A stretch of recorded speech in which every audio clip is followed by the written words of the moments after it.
How to download images from Adobe Firefly. In this video, I'm going to show you how you can easily do it.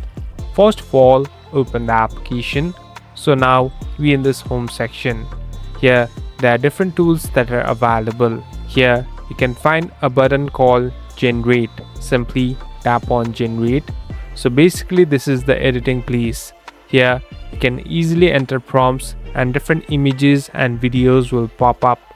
Now in order to download that, simply tap on the one that you want to download. So here I'm tapping on one, and here on the right top you can find this download button. Tap on download.